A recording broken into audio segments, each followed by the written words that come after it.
السلام عليكم ورحمة الله وبركاته. وعليكم السلام ورحمة الله وبركاته.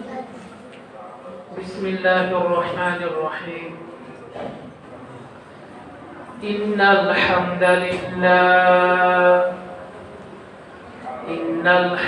لله نحمده ونستعينه ونستغفره ونؤمن به ونتوكل عليه ونعوذ بالله من شرور أنفسنا ومن سيئات أعمالنا.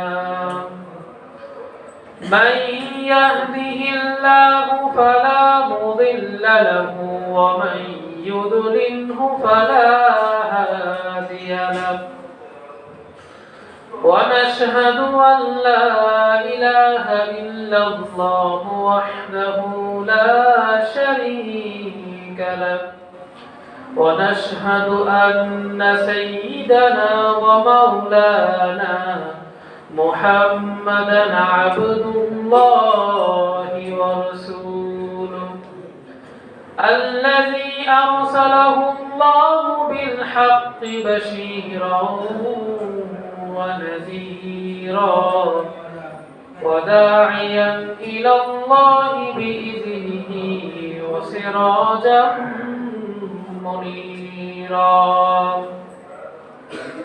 فقد قال الله تعالى في شان حبيبه مخبرا: إن الله وملائكته يصلون على النبي يا أيها الذين آمنوا صلوا عليه وسلموا تسليما. اللهم صل على سيدنا ونبينا وشفيعنا وحبيبنا ومولانا محمد صلى الله عليه وعلى آله وأصحابه وبارك وسلم تسليما كثيرا. اللهم صل على سيدنا ونبينا وشفيعنا وحبيبنا ومولانا محمد صلى الله عليه وعلى آله وأصحابه وبارك وسلم تسليما كثيرا. قال الله تعالى في كلامه المجيد وفرقانه الحميد: أعوذ بالله من الشيطان الرجيم. بسم الله الرحمن الرحيم. والعصر إن الإنسان لفي خسر إلا الذين آمنوا وعملوا الصالحات وتواصوا بالحق وتواصوا بالصبر. وقال رسول الله صلى الله عليه وسلم: يطلع الله إلى خلقه ليلة النصف من الشعبان فيغفر لجميع خلقه إلا لمشرك أو مشاهد، أو كما قال عليه الصلاة والسلام. صدق الله مولانا العظيم وصدق رسوله النبي الكريم، ونحن على ذلك من الشاهدين والشاكرين، والحمد لله رب العالمين. মহান আল্লাহ পাকের দরবারে অগণিত অসংখ্য শুকরিয়া। মহান রব্বুল আলামিন আমাদেরকে পবিত্র শবে বরাত যেটাকে আরবিতে বলা হয় লাইলাতুল নিসফি মিনাশ শাবান, এমন এক মোবারকময় রজনীতে একটি দ্বীনি মজমায় উপস্থিত হওয়া, কিছু দ্বীনি আলোচনা করার এবং শোনার তৌফিক দান করেছেন। এজন্য রব্বে কারীমের দরবারে শুকরিয়া আদায় করি, আলহামদুলিল্লাহ।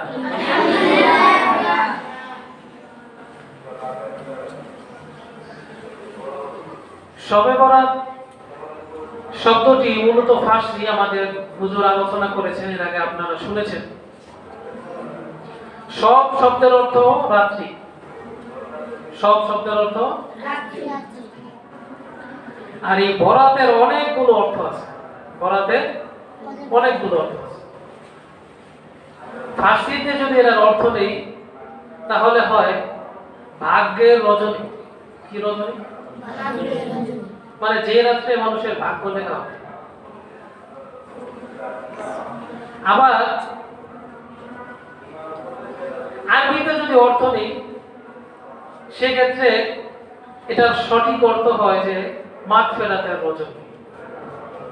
তো আমাদের দেশে ফার্সির খুব প্রচলন ছিল, বিশেষ করে উপমহাদেশে ফার্সির খুব প্রচলন থাকাতে নামাজ ফার্সি শব্দ, রোজা ফার্সি শব্দ, শবে বরাত এটাও ফার্সি।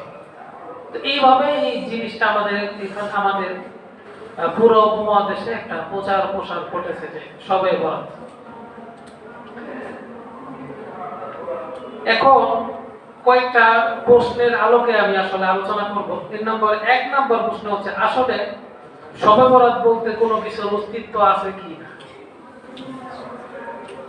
কারণ বর্তমানে তথাকথিত আহলে হাদিস,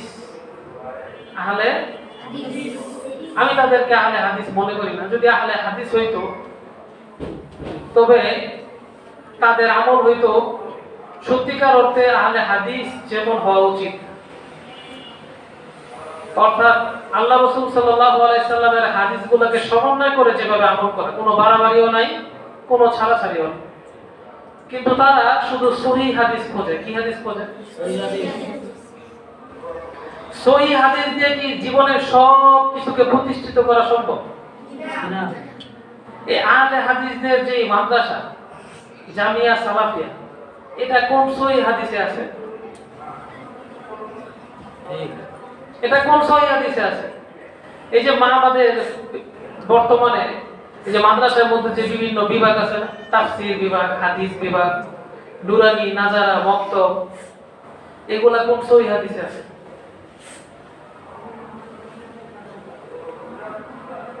জীবনের সবকিছু কি সহিহ হাদিস দ্বারা প্রমাণ করা যায়? না। আর হাদিসের মধ্যে সহিহ, গায়রে সহিহ, এই যে ধরনের কয়েকগুলা, এগুলা আমাদের পর্যন্ত আস্তে আস্তে এই কত বছর, প্রায় ১৫০০ বছর পরে এসা এগুলা নিয়ে ঘাটাঘাটি করে সঠিক সিদ্ধান্তে উপনীত হওয়া সম্ভব? নাকি আমাদের পূর্বে যারা ছিলেন আইম্মায়ে মুজতাহিদিন, সলফে সালিহিন, তারা হাদিসের যে ব্যাখ্যা করে গেছেন আমাদের সামনে, কোরআনের আয়াতের যে ব্যাখ্যা করে গেছেন, সেটা আমাদের জন্য অনুসরণীয়।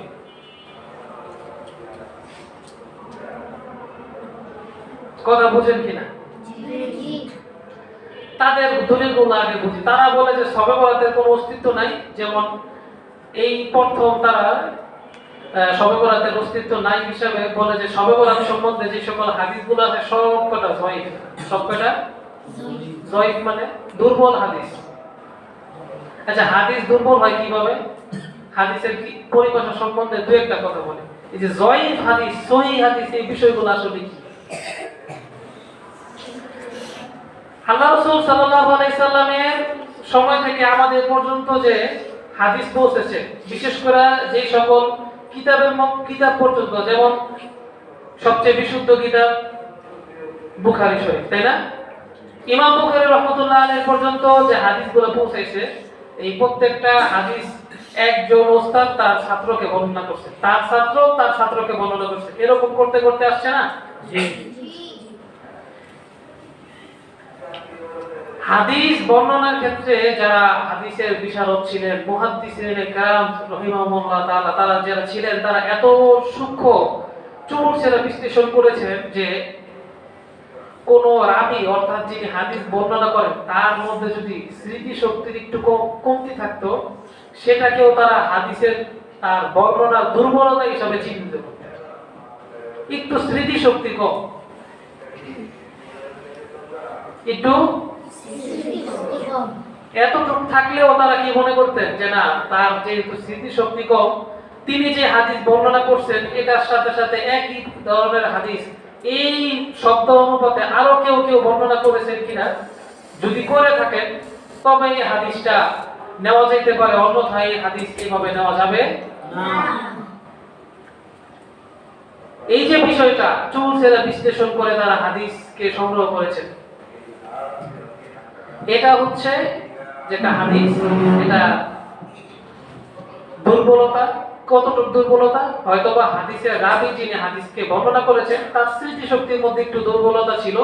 অন্য আরো হাদিসের মাধ্যমে সেই হাদিস যদি একই লফজে একই শব্দে এই হাদিসের সত্যতা পাওয়া যায়, সেক্ষেত্রে এই হাদিসকে আমরা দুর্বল হিসাবে গণ্য করা হয় না। আমার কথা বুঝছেন? সহজ একটা উদাহরণ দিই। মনে করেন একটা নাবালেগ বাচ্চা এসে বলছে আকাশে চাঁদ উঠছে। এখন নাবালেগ বাচ্চা এসে বলছে আকাশে কি উঠছে, মানে তার কথায় আমরা আশ্বস্ত হইতে পারলাম না, একটু অপেক্ষা করলাম। এরকম আরেকটা বাচ্চা এসে বলছে, এরপরে কয়েকটা বড় মানুষ এসে বলছে, এরপরে মুরব্বী এসে বলছে, এরপরে কয়েকজন আলেমও বলছে আকাশে চাঁদ উঠছে। এখন বিশ্বাস করা যায় কিনা? এই উদাহরণটা বুঝছেন? এটা বুঝছেন?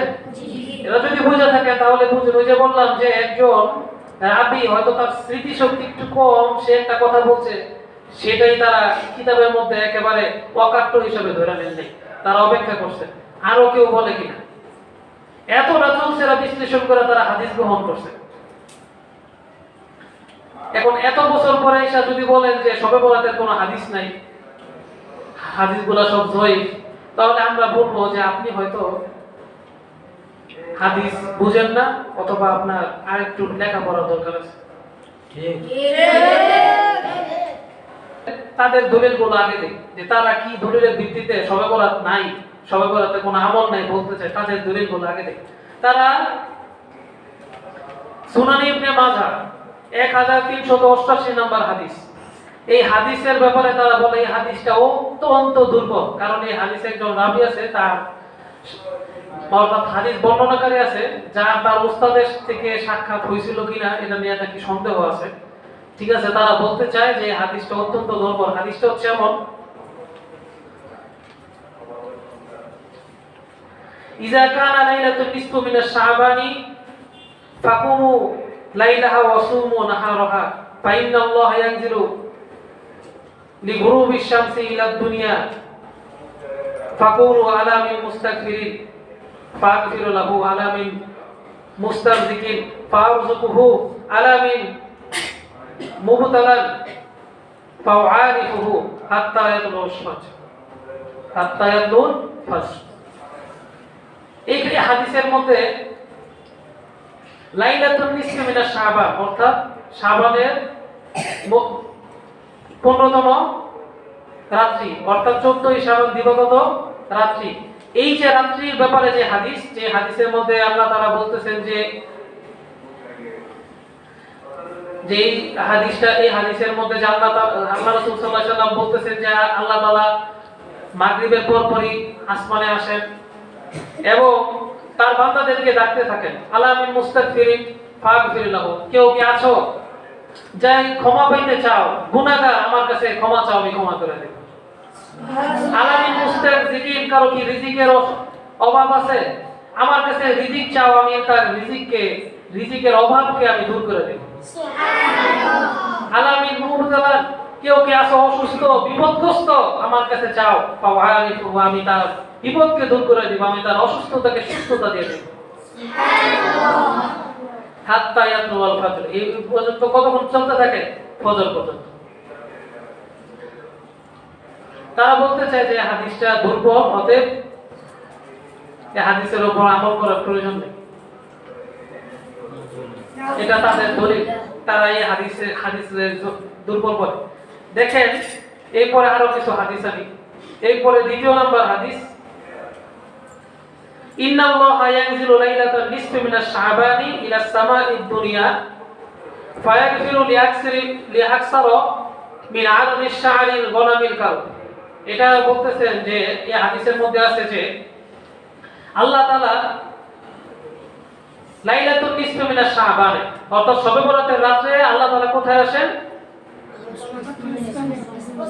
তিনি প্রথম আসমানে আসেন এবং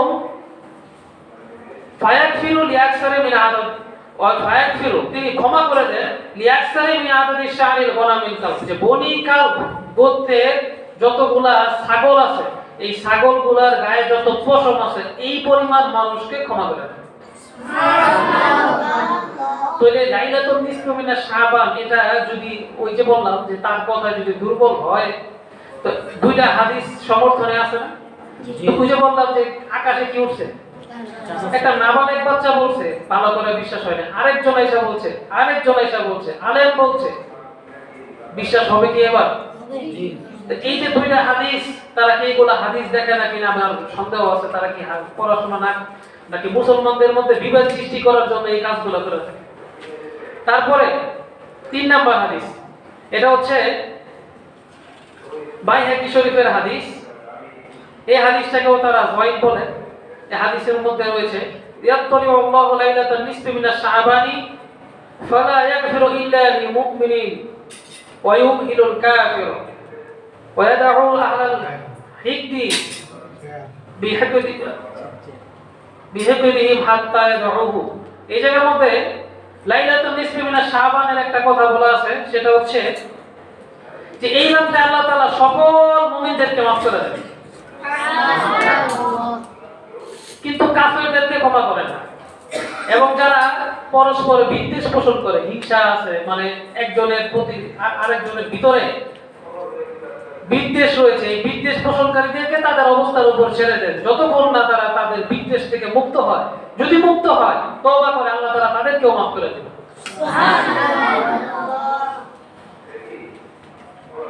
কয়টা হাদিস বললাম? তিনটা হাদিস বললাম। তিনটা হাদিসে বলতেছে কি আছে? শবে বরাত। ইবনে মাজাহ 1390 নম্বর হাদিস, মুসনাদে আহমদ 6 নম্বর খণ্ড 2238 নম্বর হাদিস, তাবরানী আল মুজামুল কাবীরের হাদিস। এই হাদিসটা হাসান পর্যায়ের, হাসান লিগাইরিহি, এটা হাদিসের একটা পরিভাষা, অর্থাৎ এটা এমন হাদিস যে হাদিসের উপর নিঃসংকোচে আমল করা যায়।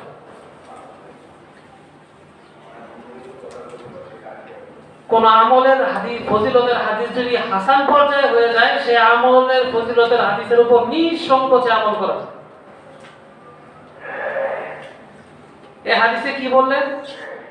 আল্লাহ রাসূল সাল্লাল্লাহু আলাইহি ওয়াসাল্লাম বলেন ইয়াতলিউ আল্লাহু ইলা খালকিহি লাইলাতান নিসফি মিনাশ শাবান ফায়াগফিরু লিজামিই খালকিহি ইল্লা লিমুশরিকিন আও মুশাহিন।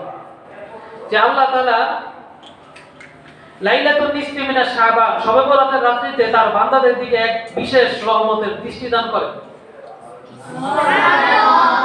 ফায়াগফিরু লিজামিই খালকি, তিনি তার সমস্ত সৃষ্টিকে মাফ করে দেন। সৃষ্টি বলতে যারা মুসলমান, কাফেরদের তো আগের হাদিসে শুনছি কাফেরদেরকে মাফ করা হবে না। তাছাড়া কোরআনের স্পষ্ট আয়াত ইন্নাল্লাহা লা ইয়াগফিরু আন ইউশরাকা বিহি ওয়া ইয়াগফিরু মা দুনা যালিকা লিমান ইয়াশা। তো সেই হিসাবে কাফেরদেরকে মাফ করা হবে, সকল মুমিনদেরকে মাফ করে দিবেন। শুধুমাত্র দুই ব্যক্তিকে মাফ করবেন, ইল্লা লিল মুশরিকিন, যে আল্লাহর সাথে শিরক করে, মুশরিকদেরকে মাফ করবেন না। আর আও মুশাহিরিন, এবং যারা হিংসুক, বিদ্বেষ আছে, একজনের ভালো সহ্য হয় না, এই ধরনের বিদ্বেষ পোষণকারী যারা আছেন তাদেরকে মাফ করবে না। হাসান পর্যায়ের হাদিস। 5 নাম্বার হাদিস, এটা তাবরানী শরীফের আল মুজামুল আওসাত এবং আল মুজামুল কাবীর দুটোর মধ্যেই রয়েছে। আল্লাহ রাসূল সাল্লাল্লাহু আলাইহি ওয়াসাল্লাম বলেন ইন্নাল্লাহা লা ইয়াগফিরু লিজামিই খালকিহি লাইলাতান নিসফি মিনাশ শাবানি ইল্লা লিমুশরিকিন আও মুশাহিদিন।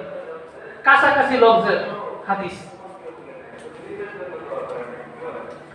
এবার তাদের যে শায়েখ, মানে শায়েখ মুর্শিদ, শায়েখ থাকে না, তাদের যেই দাদা উস্তাদ শায়েখ আব্দুল্লাহ বিন বাজ রহমতুল্লাহ আলাইহি, ওনার একটু পরিচয় দিই, কি বলেন?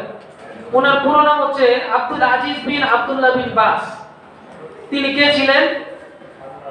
তিনি সৌদি আরবের গ্র্যান্ড মুফতি ছিলেন, প্রধান মুফতি ছিলেন। কে? প্রধান মুফতি আব্দুল আজিজ বিন আব্দুল্লাহ বিন বাজ রহমতুল্লাহ আলাইহি, তিনি সৌদি আরবের প্রধান মুফতি ছিলেন। তিনি হানাফি মাযহাবের অনুসারী ছিলেন। তিনি হায়াতুল কিবারিল উলামা, অর্থাৎ সৌদির বড় বড় আলেমদের যে সংগঠন ছিল, এই সংগঠনের প্রধান ছিলেন। কয়টা পরিচয় দিলাম? বড় বড় দুইটা পরিচয় দিলাম। এক, সে সৌদি আরবে গ্রান্ড মুফতি ছিলেন। এরপরে সৌদি আরবের যে উলামা পরিষদ, এই পরিষদের প্রধান ছিলেন। এরপরে সৌদি আরবে যে ইসলামী রিসার্চ কাউন্সিল, এই কাউন্সিলের চেয়ারম্যান ছিলেন।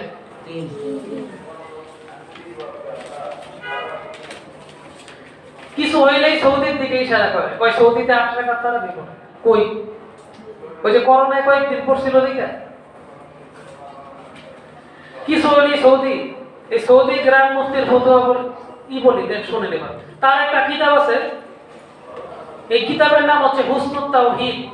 এই কিতাবের 45 নম্বর পৃষ্ঠায় তিনি কি চিন্তা করে লিখছেন আমি জানি না, হয়তোবা তিনি এই শবে বরাতে পছন্দ করেন কি করেন না, যাই হোক, তার ওই 45 নম্বর পৃষ্ঠায় তিনি একটা কথা লিখছেন, সেটা হচ্ছে তিনি দুইজন তাবেঈ কাকে বলেন? যারা সাহাবীকে দেখেছে, তা কি বলে?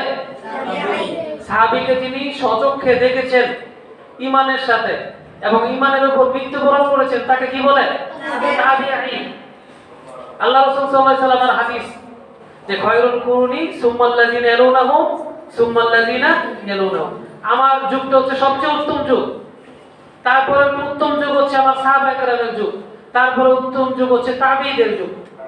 দুইজন তাবেঈর কথা বলছেন, তারা শাম এরিয়াতে থাকতেন। শাম এরিয়া মানে বর্তমানে সিরিয়া, দামেস্ক, ফিলিস্তিন, জর্ডান, এই যে এরিয়াটা, ওইটাকে তৎকালীন সময় শাম বলা হইতো। কি বলা হইতো? শাম। এই শাম এরিয়ার মধ্যে তারা থাকতেন। একজনের নাম হচ্ছে খলিল ইবনে মায়দান রাহমাতুল্লাহ আলাইহি, আরেকজনের নাম হচ্ছে মাকহুল ইবনে আব্দুল্লাহ শামী রাহমাতুল্লাহ আলাইহি। এই দুইজন কি ছিলেন? তাবেঈ ছিলেন। এই দুইজন তাবেঈ কেমন তাবেঈ ছিলেন একটু বলি।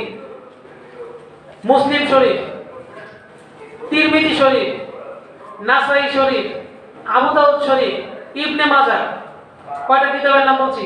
5টা। এবং মুআল্লাল পর্যায়ে বুখারী শরীফেও, মুআল্লাল পর্যায়ে, এটা আপনারা বুঝবেন না, আলেমরা বুঝবে, মুআল্লাল পর্যায়ে বুখারী শরীফেও এই রাবীদের কাছ থেকে, প্রথম যার নাম বললাম খলিল ইবনে মায়দান রাহমাতুল্লাহ আলাইহি, উনার কাছ থেকে এই 5টা কিতাবে 50 থেকে 70টা হাদিস আনা হয়েছে। সুবহানাল্লাহ। এই হাদিসের রাবী হচ্ছে উনি নিজে, খলিল ইবনে মায়দান রাহমাতুল্লাহ আলাইহি। আর দ্বিতীয় যার নাম বললাম মাকহুল ইবনে আব্দুল্লাহ শামী রাহমাতুল্লাহ আলাইহি, এই কিতাবগুলোর মধ্যে উনার কাছ থেকে 200 থেকে 300টা হাদিস আনা হয়েছে। সুবহানাল্লাহ। এবার ওই যে হুসনুত তাওহীদ নামক যে কিতাব, ওই কিতাবে এই দুইজন রাবীর একটা আমল লিখছেন, সেটা হচ্ছে উনারা শবে বরাতের মধ্যে রাতে, শবে বরাতের আমল করতে পছন্দ করতেন। সুবহানাল্লাহ। উনারা শবে বরাতের রাতে আমল করতে পছন্দ করতেন এবং আমল করতেন। তাদের দাদা উস্তাদ সৌদি আরবের গ্রান্ড মুফতি নিজের কিতাব হুসনুত তাওহীদে দুইজন রাবীর রেফারেন্স দিয়েছেন, যারা তাবেঈ পর্যায়ের রাবী, তারা শবে বরাতে আমল করতে পছন্দ করতেন। আর তারা বলতেছে শবে বরাত নাই, এই যে বাবা নাই, হ্যাঁ বাবা আছে, হ্যাঁ নিজের অস্তিত্ব আছে, এই যে দাদারে অস্বীকার করে। তার দাদা উস্তাদ বলে যে শবে বরাতে আমল করতে তাবেঈরা পছন্দ করত, আর তাই বলে শবে বরাত বলে না।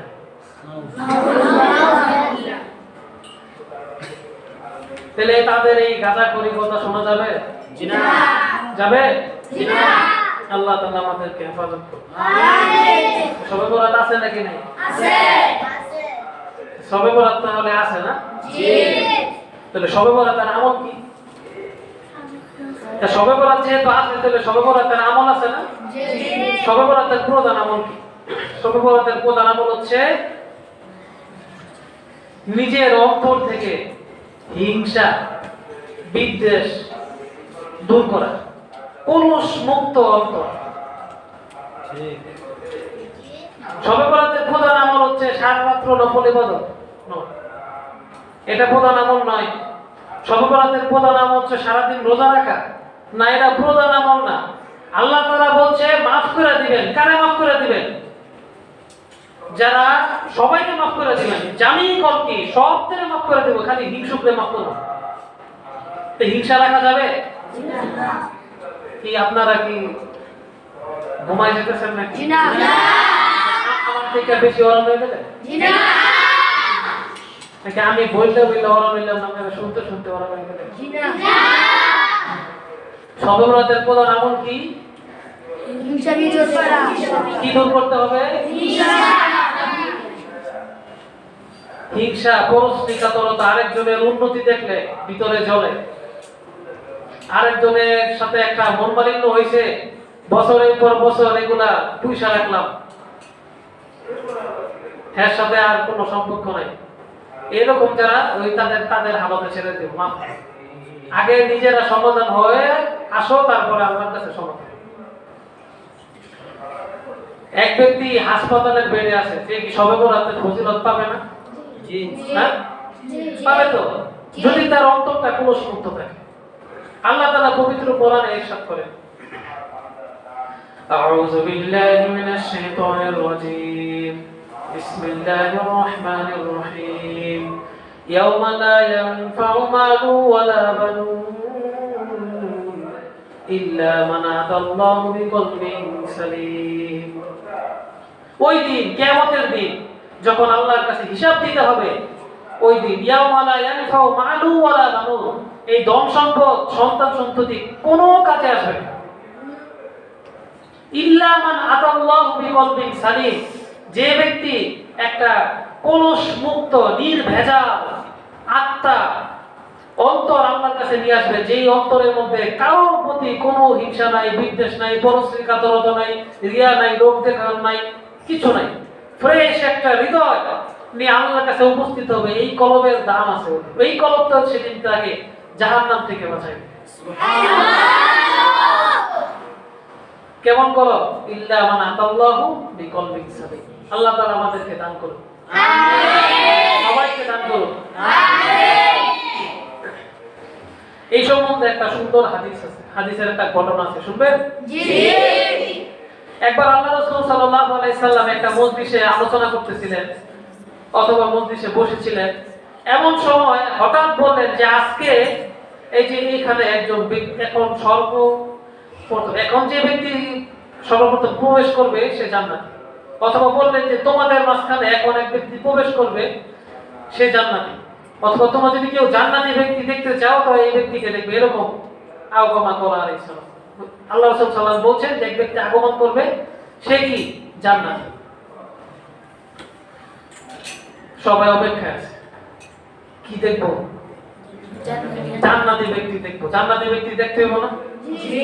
জান্নাতি ব্যক্তির যদি আল্লাহ রাসূল সাল্লাল্লাহু আলাইহি ওয়াসাল্লাম বলে যে এই লোকটা জান্নাতি, তো ভিসা আছে জান্নাতে যাওয়া? জি না। হ্যাঁ, জি না। তো সবাই অপেক্ষায় আছে, কে আসে? জান্নাতি, জান্নাতি ব্যক্তির দেখবো। হঠাৎ এক ব্যক্তি প্রবেশ করলো, তার দাড়ি থেকে ওজুর পানি টপ টপ করে পড়তেছে, সে মজলিসে প্রবেশ করলো, আয়েশা বসে গেল।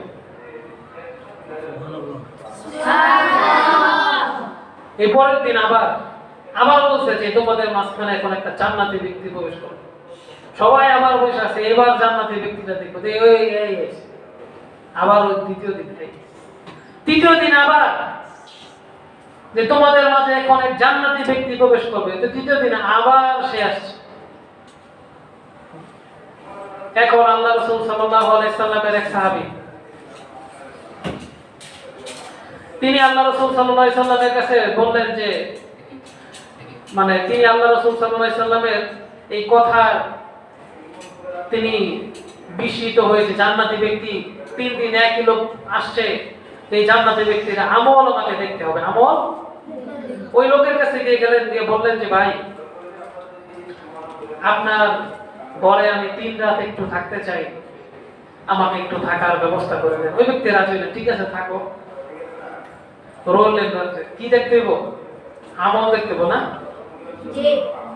দেখছেন জান্নাতে যাওয়ার জন্য কত প্রতিযোগিতা। আপনারা প্রতিযোগিতা করবেন তো ইনশাআল্লাহ? ইনশাআল্লাহ করবেন, হাত তোলেন। আল্লাহ তাআলা সবাইকে কবুল করুন, আমিন। তো তার ঘরে গেলেন, দেখলেন স্বাভাবিকভাবে সে নামাজ পড়লো, নামাজ পড়ে বাসায় আসছে, বাসায় এসে ঘুমায় গেছে। স্বাভাবিক তেমন কোনো বিশেষ কোনো নামাজ, বিশেষ কোনো কাজ কিছু নাই, শুধুমাত্র একটা দেখছে যে ওই রাত্রে যখন ঘুমায় নেই পাশে ওই পাশে ফিরে, তখন আল্লাহু আকবার সুবহানাল্লাহ হয়তো বলে, কখনো যেটা মন চায়, কখনো আল্লাহু আকবার, কখনো সুবহানাল্লাহ। যখন ঘুমায় না এই পাশে পাশ করে শেষ। আবার ফজরের আযান দিছে, নামাজ পড়তে গেছে, বিশেষ কোনো আমল নেই। বলে ডাক দিছে, শুনো, এমনি আমার কোনো বিশেষ আমল নেই, আমি এগুলা যেমন দেখছো তেমনই, তবে আমার একটা অন্তরের একটা অবস্থা আছে, সেটা তোমারে বলি। যে আমি যে রাত্রে ঘুমাই, সারাদিনে যার সাথে যা হইছে সবাইকে আমি মাফ করে দিই। কারো প্রতি বিন্দু পরিমাণে আমার কোনো দুঃখ, আমার কোনো কষ্ট, আমার কোনো হিংসা বা তার প্রতি কোনো খারাপ ধারণা পর্যন্ত কিচ্ছু নেই। সবাই আমার কাছে ভালো, কারো প্রতি এই আমলটাই আপনার এই আমলের কারণে আমরা রাসূল সাল্লাল্লাহু আলাইহি সাল্লাম বলছেন যে জান্নাতি ব্যক্তি দেখতে চাও কিনা, আপনাকে দেখতে। এই আমলটা খুবই কঠিন, যদি আল্লাহ তাআলা কি ওরে সহজ করে দেয় ভিন্ন কথা। আল্লাহ তাআলা আমাদেরকে এই গুণে গুণান্বিত তৌফিক দান, আমিন। তো শবে বরাতের মূল আমল হচ্ছে আপনারা কলব থেকে হিংসা, বিদ্বেষ, রিয়াকে আপনি দূর করবেন। আর কি করবেন? আর কিছু আমল করবেন। এখন একটা প্রশ্ন হইতে পারে, হুজুর আপনি তো বয়ান করলেন হিংসা বিদ্বেষ দূর করব, তেমন কোন আমল নাই, তাহলে আমরা এবার গিয়ে ঘুমাই? হ্যাঁ না, জি না বললেন কেন? না এমন একটু, তাহলে এবার কি আমরা ঘুমাই? না ঘুমাইবেন না। তাহলে আমি আরেকটু কথা বলি, একটা এক্সাম্পল, একটা উদাহরণ দিই। এই যে আমাদের সহজ উদাহরণ দিই, আপনারা অধিকাংশ তো ছাত্র, একটা সহজ উদাহরণ দিই, বুঝবেন। আমাদের মাদ্রাসায় গত শুক্রবারে মোরগ পোলাও খাওয়ানো হয়েছে না? হ্যাঁ, সত্য না মিথ্যা? সত্য। আচ্ছা, এই মোরগ পোলাও যে খাওয়ানো হইলো, এর মধ্যে কিছু ছাত্র তারা ওই সরাসরি দস্তরখানায় প্লেট নিয়ে বসে গেছে, তাদেরকে মোরগ পোলাও দেওয়া হয়েছে, তারা খাইছে, উঠে চলে গেছে, তাই না? আবার কিছু ছাত্র শাহিদারি করছে, তারা হাত ধোয়াইছে, প্লেট গুলা ধুইছে, এরপরে মোরগ পোলাও বাইরা দিছে, সালাদ দিছে, পানি দিছে, আপনাদেরকে মজো অন্যান্য খাবার সাপ্লাই করছে, তাই না? খাবার পরে আবার দস্তরখানা মুছছে, বুঝছে না? আচ্ছা বলেন, যারা কিছুই করে নাই তাদেরকে মোরগ পোলাও দেওয়া হয়েছে না? হয়েছে কি হয় নাই? আবার যারা কিছু করছে এক্সট্রা কিছু কাজ করছে না, শাহিদারি করছে, কষ্ট করছে, তো তাদেরকে আমরা কি করছিলাম? আমরা আমাদের পাশে বসেছি, আমাদের পাশে বসে খাওয়াইছি। খাবার যতটুকু সম্ভব আমরা যা ছিল তা নিয়েই তো বসছি। কেউ আমরা যদি 2টা করে শশা দিয়ে থাকি, তাদের ব্যাপারে 2টা করে আমরা চিন্তা করি না, আমরা যা আছে তার সব নিয়ে বসছি। সাথে তাদেরকে বোরা নিয়েও দিছি না? পরে মিষ্টি যখন দিছি তাদেরকে আগে দিছি। আপনাদের বোঝানোর জন্য বলতেছি আর কি। তা আপনি যদি এখন কে সুন্দর করে ঘুমান, আপনি ঘুমাইতে পারেন, ওই যে মোরগ পোলাও যে খাইছে না, আপনার কেউ আল্লাহ তাআলা আপনার সেই কলব যদি পবিত্র থাকে, আল্লাহ তাআলা আপনাকে মাফ করে দেবেন, অবশ্যই দেবেন। কিন্তু আবার যারা রাত্রে জেগে ইবাদত করবেন, তারা আল্লাহ তাআলার নৈকট্য লাভ করবে। সুবহানাল্লাহ। আল্লাহর কাছে চলে যাবেন আরো বেশি। আল্লাহ সবাইরে যদি মোরগ পোলাও দেয় তারে তো দিবে না, তারে দিব না। তারে মাফ করে দিলে সবারে মাফ করে দিব। সাথে সাথে এই যে আল্লাহর জন্য চোখের পানি ফলাইছে, তাহাজ্জুদ পড়ছে, কান্নাকাটি করছে, এই জন্য আল্লাহ তাআলা কি করবে? আল্লাহ তাআলা এই সাইয়্যাতিন হাসানাত, তার এই গুনাহগুলিকে নেকি দ্বারা পরিবর্তন করে দেবে। সুবহানাল্লাহ। লাভ হইছে কি হয় নাই? আরো কিছু দিবেন, শুনবেন? কষ্ট হইতেছে? কষ্ট হইলে শেষ করে দিই। আল্লাহ তাআলা পবিত্র কোরআনে সূরা নাহলের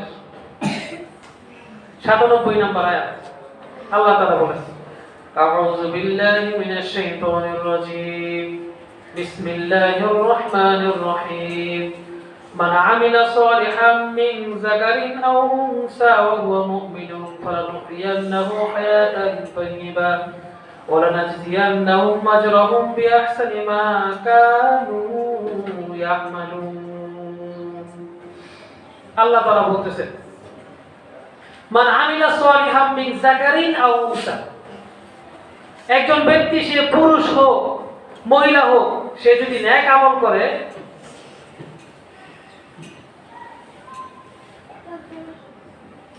একজন মুমিন ব্যক্তি সে পুরুষ হোক, শুনতেছেন নাকি? জি।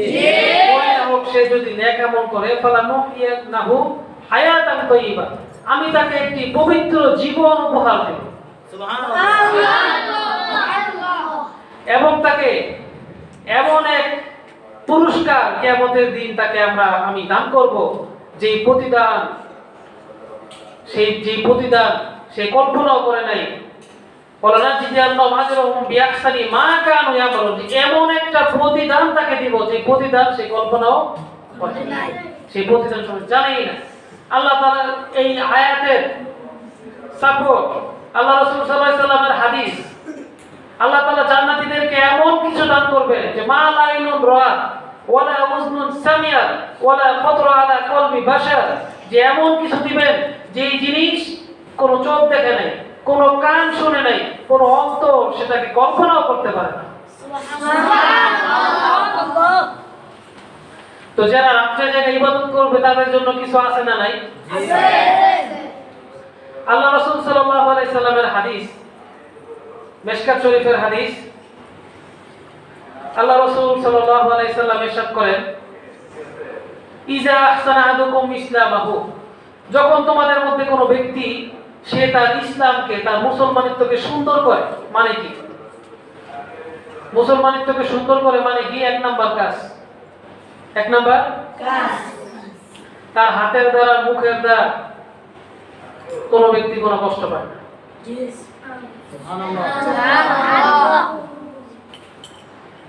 একটা মুসলমানের উপর আরেকটা মুসলমানের 6টা হক আছে। এই হকগুলি সে আদায় করে, সে গুনাহ থেকে বাঁচিয়ে থাকার চেষ্টা করে, যথাসম্ভব নেক আমল করার চেষ্টা করে। ফরজ তো অবশ্যই, ফরজ কি যথাসম্ভব? ফরজ তো অবশ্যই পালন করবে, সাথে সাথে যত সম্ভব নফল ইবাদত করার চেষ্টা করে। তো এটাকে বলা হয় তার ইসলামের নিয়াতিল জিয়াতি। এরকম তার তাকওয়া অনুযায়ী আল্লাহ তাআলা 10 থেকে 700 গুণ পরিমাণ বৃদ্ধি করে দেবেন। সুবহানাল্লাহ। ওয়া কুল্লু সাইয়্যাতিন ইয়ামালুহা, এবং প্রত্যেকটা গুনার কাজ যে সেটা করেছে, তুকতাবু বিমিসলিহা, একটা গুনাহ করলে আল্লাহ তাআলা একটা গুনাহই লেখেন, 10টা লিখবেন। সুবহানাল্লাহ।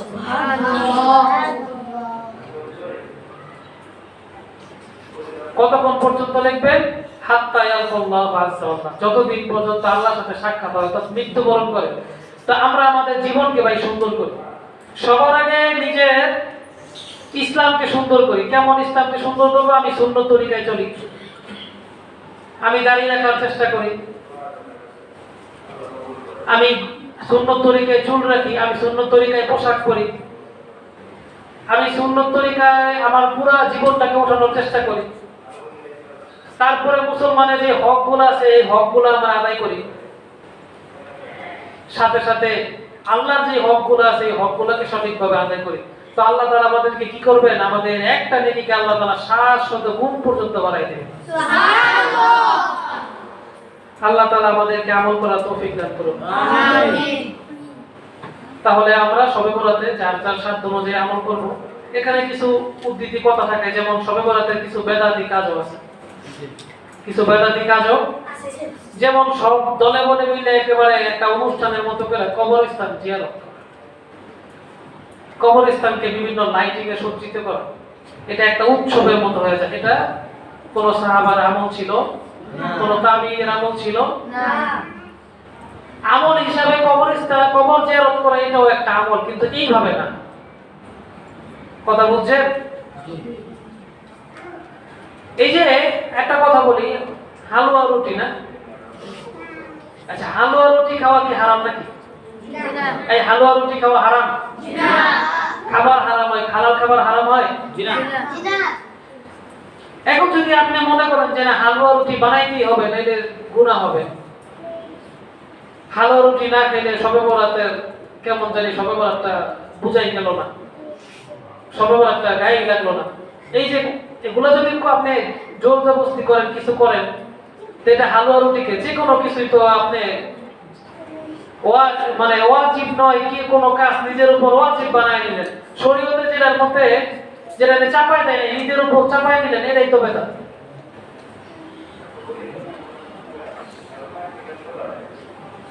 আপনাকে তো হালুয়া রুটি খাওয়া জরুরি কোনো বিষয় না, আপনি যে কোনো সময় খেতে পারেন।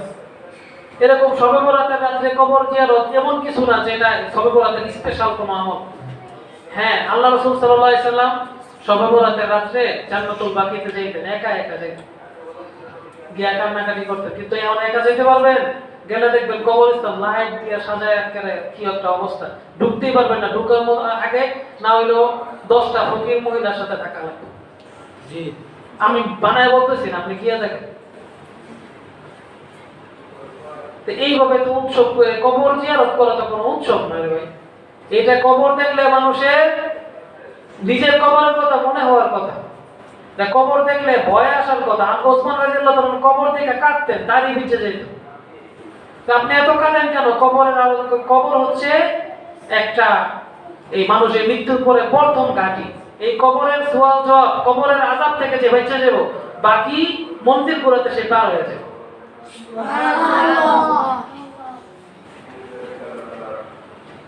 আল্লাহ তাআলা আমাদেরকে বুঝার এবং আমল করার তৌফিক দান করুন। আমিন। আর শুধুমাত্র শবে বরাতের একটা রোজা এটা অনুচিত। শাবান মাসে এমনিতেই রোজা আল্লাহ রাসূল সাল্লাল্লাহু আলাইহি ওয়াসাল্লাম বেশি বেশি রাখতেন।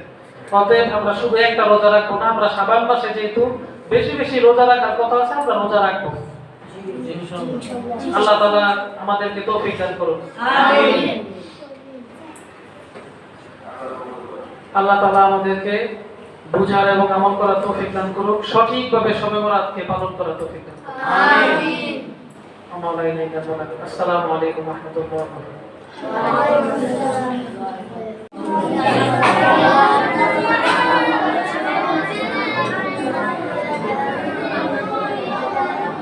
اللهم بارك على محمد وعلى آل محمد كما باركت على إبراهيم وعلى آل إبراهيم إنك حميد مجيد। ইসালে সওয়াবের নিয়তে 3 বার সূরা ইখলাস, 1 বার সূরা ফাতিহা এবং 11 বার দুরূদ শরীফ। আউযু বিল্লাহি মিনাশ শাইতানির রাজীম। বিসমিল্লাহির রহমানির রহিম। আলহামদুলিল্লাহি إياك نعبد وإياك نستعين اهدنا الصراط المستقيم بسم الله الرحمن الرحيم قل هو الله أحد الله الصمد بسم الله الرحمن الرحيم قل هو الله أحد الله الصمد بسم الله الرحمن الرحيم قل هو الله أحد الله الصمد اللهم صل على محمد اللهم صل على محمد اللهم صل على محمد اللهم صل على محمد اللهم صل على محمد اللهم صل على محمد اللهم صل على محمد اللهم صل على محمد আমরা যদি এখান থেকেও আমাদের মৃত কবরবাসীদের জন্য দোয়া করি, সে দোয়া পৌঁছাবে না? পৌঁছাবে কি পৌঁছাবে না? আমরা বেশি বেশি দোয়া করবো। আর সবে বলাতে আমরা বিশেষ করে বেশি বেশি নিজের গুনার জন্য মাফ চাইবো, ইস্তেগফার কি করবো, বুঝছেন? আল্লাহ তাআলা আমাদেরকে বেশি বেশি ইস্তেগফার করার তৌফিক দান করুন।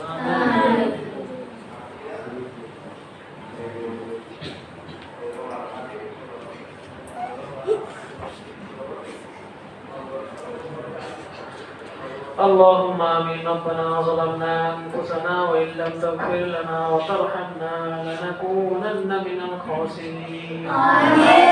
ربنا آتنا في الدنيا حسنة وفي الآخرة حسنة وقنا عذاب النار. رب ارحمهما كما ربياني صغيرا. رب ارحمهما كما ربياني صغيرا. رب ارحمهما كما ربياني صغيرا. ربنا لا تزغ قلوبنا بعد إذ هديتنا وهب لنا من لدنك رحمة إنك أنت الوهاب. ربنا ما خلقت هذا باطلا سبحانك فقنا عذاب النار. ربنا إنك من تدخل النار فقد أخزيته وما للظالمين من أنصار. ربنا إننا سمعنا مناديا ينادي للإيمان أن آمنوا بربكم فآمنا. وأفوض أمري إلى الله إن الله بصير بالعباد. اللهم آت نفسي تقواها وزكيها أنت خير من زكاها أنت وليها ومولاها. আয় আল্লাহ আপনি আমাদেরকে মাফ করে দেন। আয় আল্লাহ আপনি আমাদেরকে মাফ করে দেন। আয় আল্লাহ আপনি আমাদেরকে মাফ করে দেন। আয় আল্লাহ আপনি আমাদের জানা অজানা ইচ্ছায় অনিচ্ছায় রাতে দিনে গোপনে প্রকাশ্যে সামনের পিছনের সমস্ত গুনাহগুলি মাফ করে দেন। আয় আল্লাহ জীবনের সমস্ত গুনাহগুলি মাফ করে দেন। গুনাহগুলি নেকি দ্বারা পরিবর্তন করে দেন। ভবিষ্যতে গুনাহ থেকে হেফাজত করেন। হেফাজত করেন। হেফাজত করেন। আপনার মুহাব্বত অন্তরে গালেব করেন। আপনার মুহাব্বত অন্তরে গালেব করেন। হয় আপনার মুহাব্বত অন্তরে গালেব করেন। বেশি নেক আমল আমাদেরকে করার তৌফিক দান করেন। বেশি বেশি কবুল নেক আমল আমাদেরকে করার তৌফিক দান করেন। আয় আল্লাহ শবে বরাতের পরিপূর্ণ ফয়জ বরাকাত আপনি আমাদেরকে নসিব করেন। আপনি আমাদের এই ক্রোশ মুক্ত আয় আল্লাহ হৃদয় অন্তর আপনি আমাদেরকে দান করেন। রক্ত থেকে হিংসাকে দূর করে দেন। দূর করে দেন। দূর করে দেন। কাতরতাকে দূর করে দেন। নিন্দাকে দূর করে দেন। আত্মঅহমিকাকে দূর করে দেন। অহংকারকে দূর করে দেন। আল্লাহ আমরা সবাইকে মাফ করে দিচ্ছি। আয় আল্লাহ জীবনে যেভাবে আমাদেরকে কষ্ট দিয়েছে আমরা সবাইকে মাফ করে দিচ্ছি। আয় আল্লাহ আপনিও আমাদেরকে মাফ করে দেন। আয় আল্লাহ আমরা মাকরুহ হয়ে মাফ করে দিচ্ছি। আয় আল্লাহ আপনি খালেক হয়ে আপনি আমাদেরকে মাফ করে দেন। যেভাবে জীবনে কষ্ট দিয়েছিল সবাইকে মাফ করে দিচ্ছি। আয় আল্লাহ সবাইকে মাফ করে দিলাম। আয় আল্লাহ আপনার পক্ষ থেকে আপনি আমাদেরকে মাফ করে দেন। আপনার ওয়াদা আপনি মাফ করে দিবেন। আল্লাহ আপনি আমাদেরকে মাফ করে দেন। বাকি জীবনগুলোটুকু গুনাহ মুক্ত জীবন গঠন করার আমাদেরকে তৌফিক দান করেন। গুনাহ চিজ আসবাব থেকে আমাদেরকে হেফাজত করেন। আল্লাহ নফস ও শয়তানের ধোঁকা থেকে হেফাজত করেন। আল্লাহ জিন শয়তানের ধোঁকা থেকে হেফাজত করেন। মানুষ শয়তানের ধোঁকা থেকে হেফাজত করেন। পরিবেশের খারাপ পরিবেশ থেকে আমাদেরকে হেফাজত করেন। আল্লাহ খারাপ পরিবেশ থেকে আপনি আমাদেরকে হেফাজত করেন। আল্লাহ আমাদের সকলকে রমজানের পরিপূর্ণ ফিউজ বরাকাত নসিব করেন। আল্লাহুম্মা বারিক লানা ফি রজব ওয়া শাবান ওয়া বাল্লিগনা রমাদান। আল্লাহ আমাদের সকলের হায়াতকে আপনি রমজান পর্যন্ত বর্ধিত করে দেন। সকলের রিজিকের মধ্যে বরকত দান করেন, হালাল রিজিকে বরকত দান করেন, হালাল রিজিককে কামাই করা আমাদের জন্য সহজ করে দেন। এইভাবে হালাল রিজিকের জন্য চেষ্টা করতেছে, আপনি সেই চেষ্টাকে কবুল করে নেন। আপনি চেষ্টার মধ্যে বরকত দান করেন, হারাম থেকে বেঁচে থাকার তৌফিক দান করেন। সকল ধরনের বিপদ আপদ বালা মুসিবত থেকে আমাদেরকে হেফাজত করেন, সকল ধরনের চিন্তা ভাবনার পেরেশানি থেকে আমাদেরকে হেফাজত করেন, ছোট বড় সকল ধরনের অসুস্থতা থেকে আমাদেরকে হেফাজত করেন, জালেমের জুলুম থেকে হেফাজত করেন, মাজলুম হওয়া থেকে হেফাজত করেন। আয় আল্লাহ জীবনে যা কিছু প্রয়োজন সকল প্রয়োজনের আয়োজন আপনার পক্ষ থেকে আপনি ব্যবস্থা করে দেন। যা কিছু চাওয়ার যা কিছু দরকার আপনার কাছ থেকে চেয়ে নেওয়া তৌফিক দান করেন। সকল মুখাপেক্ষিতা আপনার মুখী করে দেন, সকল মুখাপেক্ষিতা আল্লাহ মাখলুক মুখী করে দেন।